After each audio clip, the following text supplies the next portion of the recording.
Varias de las cosas que vamos a comentar ya están publicadas con absoluta confianza. Al final va a haber unos contactos o unos datos para que nos puedan encontrar y que podamos conversar más en este sentido. Lo que hemos estado haciendo, además de investigar qué es lo que está ocurriendo, no tanto en términos de números, sino en términos de las razones que han estado conduciendo a que las cosas estén ocurriendo así, justamente como decía el maestro Fazio en la parte relacionada a la cuarentena, esta especie de convivencia forzada y además del riesgo generalizado de la pandemia que nos ha modificado desde los sistemas emocionales, o por lo menos la reactividad emocional, hasta lo que creemos, lo que hacemos y lo de que dejamos de hacer. Varias de estas cosas las hemos hecho con el sector salud, la Secretaría de Salud, el Instituto Mexicano Nacional de Psiquiatría, la UNAM, Psicólogos Sin Fronteras, etcétera. Y lo que voy a hacer es un resumen muy pequeñito de qué es lo que estamos observando. En la diapositiva abajo a la derecha hay un numerito que en este caso estoy viendo la número 2. Lo que estamos viendo es un estrés complicado. ¿Por qué un estrés complicado? Porque básicamente o hablamos de estrés agudo o hablamos de estrés crónico, pero lo que estamos viendo ahorita es que es un estrés crónico condicionado desde el inicio de la pandemia hasta las condiciones en las que tenemos que vivir en la casa en esta cuarentena, y que es un estrés crónico que se va haciendo agudo en momentos, vuelve a bajar, se vuelve a hacer agudo, vuelve a bajar, y entonces se trata de un estrés complicado, se trata de una situación que requiere otra forma de concebirla y requiere otra forma de verla. El estrés crónico es por la cuarentena, pero se agrega el estrés agudo, decía yo. ¿Y qué es lo que lo hace agudo? Todas estas cosas que están en este punto 3, resultado de positividad, que me entere que la prueba que me hicieron resultó positiva al respecto del COVID, el diagnóstico formal, la percepción de síntomas, el notarlos, el deceso de un ser querido, noticias de empeoramiento de la pandemia, etcétera. Y son cambios cuyos efectos negativos sobre la adaptabilidad psicológica se suman o se potencian, es decir, van agravándose. En el cuadrito 3 lo que tenemos es, quiero hacer esta distinción porque muchas veces confundimos lo que es el estrés con lo que son sus efectos. El estrés está muy claramente definido desde los autores que confeccionaron este término, y que por cierto se tomó prestado de la física hace más de 40 años. El estrés es la tensión, es una tensión creada por un cambio ambiental. Este cambio ambiental puede ser interno, puede ser externo, desde un dolor de muelas, un temblor, etcétera, algo que cambia en nuestro ambiente. Pero lo que tiene en particular es que amenaza nuestra existencia organizada, amenaza nuestra vida, amenaza la forma en que estamos funcionando en la vida, y que se refiere a este bienestar que desde aquel entonces en Alma Ata, en la Unión Soviética, se propuso como algo que debería buscarse como meta para los sectores salud de todo el mundo. Pero el estrés en ambos casos tiene una peculiaridad importante. No podemos esperarnos a resolver el problema, tenemos que hacer algo, y el ser humano se activa en condiciones normales para resolver el problema. Es decir, el estrés requiere una atención y un cambio inmediato. En el cuadro 4 lo que tenemos es, ahora sí, los efectos del estrés. ¿Cuáles son las reacciones documentadas? Son estas 8, hay otras, pero estas 8 están documentadas prácticamente en todo el mundo. Hay ansiedad, este miedo, esta angustia.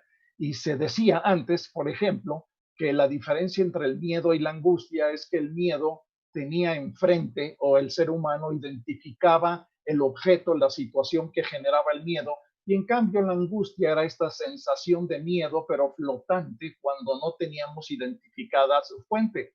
En realidad, lo importante de esto es que tanto el miedo como la angustia, si lo queremos ver por separado, tienen las mismas reacciones psicofisiológicas. Nos pasa lo mismo ante el miedo que ante la ansiedad o la angustia.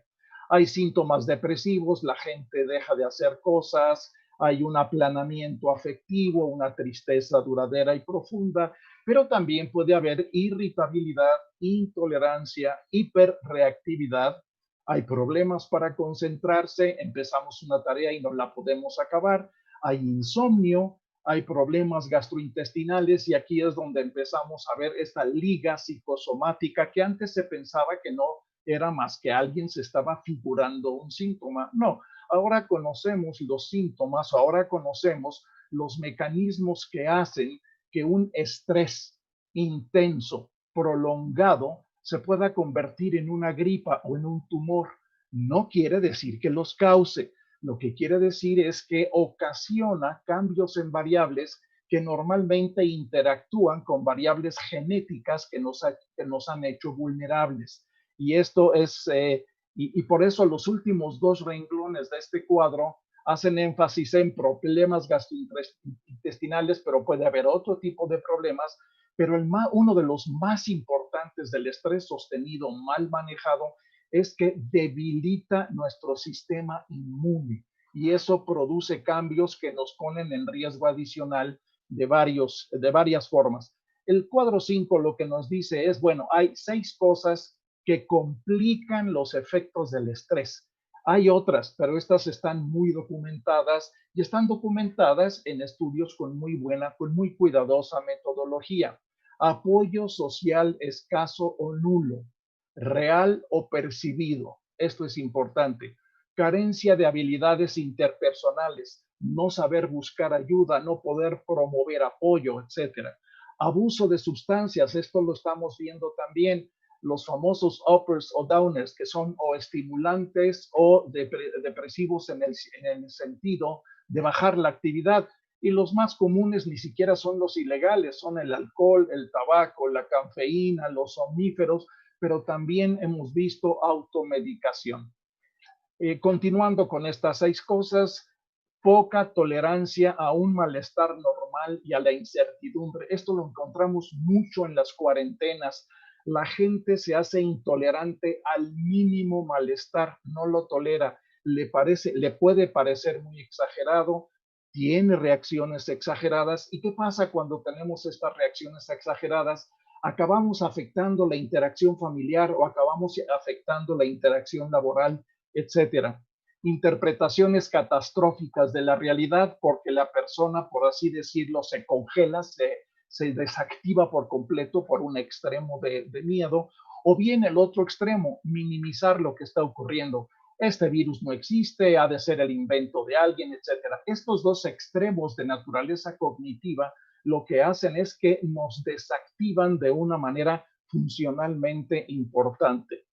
En el 7 tenemos cosas que hemos visto en el trabajo y hemos tenido una oportunidad de oro de verlo principalmente en el sector salud, donde están trabajando las personas que están más expuestas y que están en esto que se ha denominado la primera línea ante el COVID. Falta de recursos y condiciones es un problema gravísimo. Los médicos, las enfermeras, los residentes, los internos, etcétera, entre las quejas que más veces hemos escuchado y que funcionalmente crean más problemas sería la falta de recursos y condiciones, falta de reconocimiento. Hemos estado viendo, y no pasa nada más en el sector salud en México, pasa en muchos sectores salud, por la naturaleza histórica de la forma en que se organizaron los sistemas para dar servicios de salud. Y es que hay una especie de, bueno, hay una estructura más o menos rígida en algunas ocasiones, pero ahí se va desarrollando una subcultura de forma de tratarse mutuamente y que hemos visto en varios hospitales en la Ciudad de México que esto también ocurre acá. Falta de reconocimiento cuando alguien ha estado trabajando muy duro y nadie se da cuenta o actúa como si no hubiera ocurrido, expresiones de desaprobación y rechazo que llegan a extremos que son especialmente importantes para la Comisión de Derechos Humanos, reglas no explicadas e inconsistentes. Se pone una regla, no se explica por qué, no se describen sus beneficios, pero además se aplican a veces sí y a veces no. Este es otro problema importante. Hay algunos casos de maltrato, de humillación o bien sanciones injustas. En la OCHA lo que estamos viendo es que también ocurre en las familias la violencia doméstica, en hogares donde la violencia no había sido un problema, entre otras cosas, estamos viendo que se convierte en un problema. El aumento de estrés en los padres, que normalmente son los responsables de que la familia funcione, cambia de una manera importante, tanto en sus reacciones emocionales como en sus creencias, como en su comportamiento, lo que hacen todos los días. ¿Por qué? Porque este suele ser un predictor bien documentado de maltrato físico, de descuido, de negligencia en el cuidado de la pareja y de los niños. En el 9 lo que tenemos es datos adicionales que hemos recolectado en el sector salud.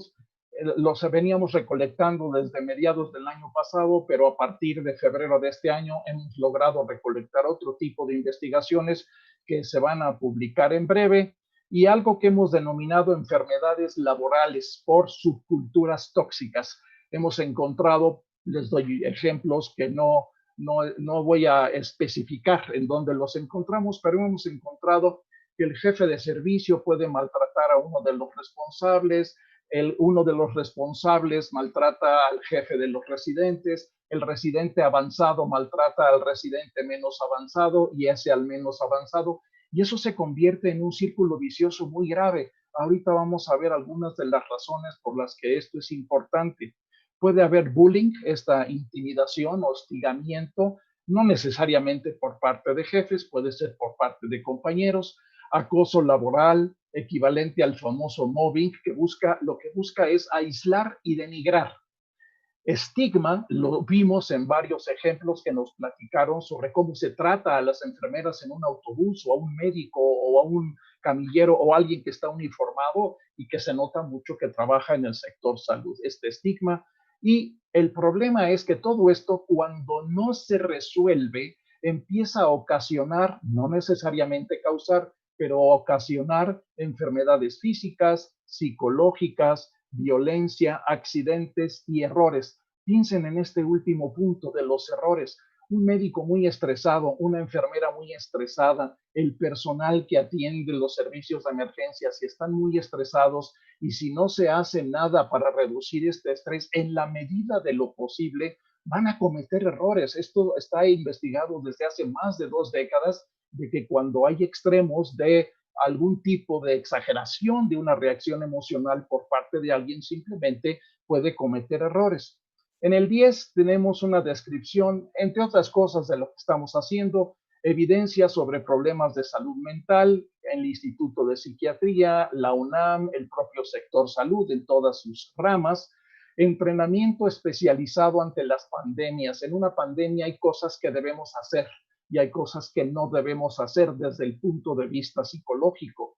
Recursos para la atención a distancia, había mucho escepticismo al respecto de que la atención de salud mental a distancia no funcionaba. Hay muy buenos datos nacionales e internacionales de que hay una mejoría importante y lo tocaba el doctor Ruiz López cuando hablaba de este seguimiento telefónico muy cuidadoso de cómo va evolucionando lo que echamos a andar en el hospital o en la clínica.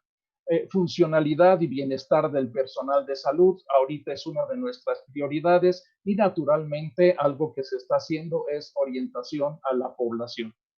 En el 11 tenemos una lista de condiciones protectoras, claridad en los principios de los derechos humanos. Los derechos humanos, si no los convertimos en el centro en torno a lo cual gira el resto de las cosas que hacemos, corremos el riesgo no solamente de descontextualizarlo, sino que corremos el riesgo de empezar a hacer cosas que no le están haciendo bien a nadie o que están perjudicando a grupos más vulnerables o a la población en general.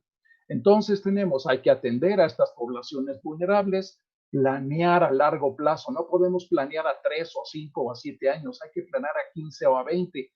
Y hay que tratar de ver las posibilidades de que las condiciones del país en 15 y 20 años permitan estas decisiones planeadas. no politizar las iniciativas o acciones, porque va a pasar lo que voy a poner en unos ejemplos más adelante de algo que se está empezando a llamar la desglobalización y que tiene peculiaridades muy interesantes. Y naturalmente, socializar las razones para hacer las cosas.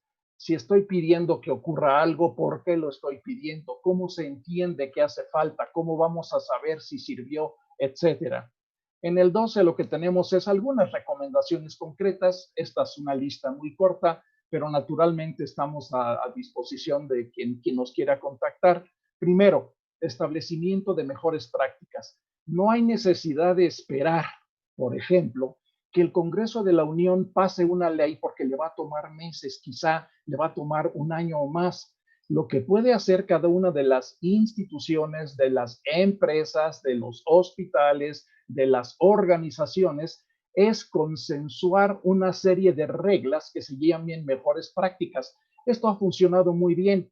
La comunidad las construye, las acuerda y las aplica. Y entonces es muy natural el que haya consecuencias que no tienen que ser violentas para quien no siga estas mejores prácticas. Socialización amplia y detallada, tenemos que saber qué estamos haciendo, reglas y normas explicadas, promoción del consenso en las organizaciones, desaprobación natural, subcultural de los episodios y de los casos negativos, registro de beneficio, cómo sabemos que está funcionando, cómo sabemos que hay una regla que habíamos puesto y que ahora nos conviene cambiar porque estamos viendo que no funciona igual. Y naturalmente difusión con el ejemplo. El cuadro 13 tiene algo que no quiero que interpreten de una manera pesimista, pero la verdad es que hay que ir tomando esta idea como algo que nos va a volver a pasar. ¿Cuándo se normalizará la situación? Pues depende de qué llamemos normalidad. A como estábamos antes, todos antes de esta pandemia, probablemente nunca. Todos los epidemiólogos del mundo, casi sin excepción, nos han estado diciendo, ahorita nos agarró desprevenidos, pero es probable que esto vuelva a ocurrir con otro tipo de germen, con otro tipo de virus, y si nos vuelve a tomar desprevenidos, cada vez que nos tome desprevenidos, vamos a tener peores noticias que dar. Habrá nuevas pandemias iguales o peores en el futuro. ¿Por qué? Porque hay algunas condiciones de esto que se está empezando a llamar una desglobalización, que voy a poner 4 ejemplos. Y naturalmente algo que decía el doctor Ruiz López, que es esta falta de higiene, esta falta de cuidado, esta falta de disciplina, el no entender la información o el no buscar aplicarla por parte de la población. ¿A qué me refiero con desglobalización? Y esto ha estado empezando a ocurrir desde hace meses. Quizá empezó en Estados Unidos con algunas declaraciones de su presidente y de otros países. Aquí hay 4 ejemplos. El Brexit, el sacar o el salirse de una asociación de países que lo que permitía era una serie de reglas acordadas para poder hacer un tipo de comportamiento de todo tipo, económico, en salud, en cultura, etcétera. Retiro de algunos de los acuerdos de París es otro ejemplo real. Ha habido esto. Desafío a las relaciones económicas, por ejemplo, la Asociación Transpacífica y la respuesta a las amenazas que ha planteado el coronavirus. Estos 4 ejemplos lo que nos están diciendo es algo muy simple. Los países han ido reduciendo su cooperación multilateral y esta falta de cooperación multilateral no va a perdonar si vuelve a haber una pandemia de esta naturaleza. Algunas consecuencias, enfoques de la pandemia por país, pues cada quien hace lo que puede, contrastan, por ejemplo, con la respuesta coordinada que hubo con el ébola hace apenas 5 años. La contención efectiva de un brote es más probable si hay esta colaboración y cuando los países y sus gobiernos naturalmente colaboran que cuando actúan unilateralmente. Termino con 2, 3 cuadros sobre qué hacemos los que vivimos de investigar, en este caso los expertos en ciencias del comportamiento en general, pero los expertos en psicología de la salud en particular, y los que vivimos investigando, observando por qué hacemos lo que hacemos. La responsabilidad social del científico, como yo la veo, es la responsabilidad científica, es el deber de aplicar la ciencia con integridad, en interés de la humanidad y con especial respeto a los derechos humanos. El mes que entra va a aparecer este libro que está en azul abajo a la derecha y que está escrito por autores de todo el mundo sobre la forma en que la investigación y los derechos humanos deben evolucionar juntos. En cuanto a investigación, ¿qué sabemos? Bueno, lo que sabemos es que la libertad y la responsabilidad científicas son esenciales para el avance del conocimiento humano en beneficio de todos. La libertad científica es participar en la investigación científica, perseguir y aplicar el conocimiento y comunicarse abiertamente. En el caso del comportamiento, la visión de la psicología a través de la lente de los derechos humanos, quiero insistir mucho en esto, con humildad cultural demuestra una fortaleza y un marco basado en los derechos. Y algo que hemos encontrado, acabamos de terminar un estudio en la Sierra de Guerrero, donde hemos encontrado este punto fundamental que hace hincapié en la inventiva de las poblaciones locales y que no se nos había ocurrido. No estoy hablando de ahorita, pero estoy pensando en que siempre hemos dicho, pues pones un hospital y que vayan y se atiendan. Y se nos pasa de una manera muy desapercibida cómo hay una serie de características culturales que van a modificar no solamente la probabilidad de que la gente busque atención, sino la posibilidad de que se mejore de esa atención. Termino con esto. Cualquiera de ustedes, sobre todo si están formados como expertos en comportamiento, esta página web les va a facilitar mucho la vida. La hemos estado desarrollando desde principios de marzo y hasta ahorita tenemos 20 recursos publicados para que puedan hacer atención psicológica a distancia. Cuidado, no cualquiera puede dar atención psicológica, por eso hay una ley de salud mental. Hay que cuidar mucho estas características. Estos recursos son gratuitos y de acceso libre. Y para el personal de salud que nos está viendo, si no puede dormir, si se está sintiendo angustiado, si se está sintiendo deprimido, si está teniendo problemas interpersonales con la familia, tenemos un grupo de expertos especialmente entrenados para ayudar a las personas, a las enfermeras, a los médicos, a los residentes, a los internos, y que pueden utilizar cualquiera de estas dos vías. La de arriba es una página abierta. Al abrirse aparece un pequeño cuestionario, se llena, es un cuestionario chiquito, se envía y antes de 24 horas les va a contactar este experto para tratar de ayudar. Y la segunda es escribir este correo electrónico de modo tal que puedan tener también acceso a partir de esta otra vía. Yo se los agradezco muchísimo, estoy a su disposición para preguntas, aclaraciones o lo que sea necesario.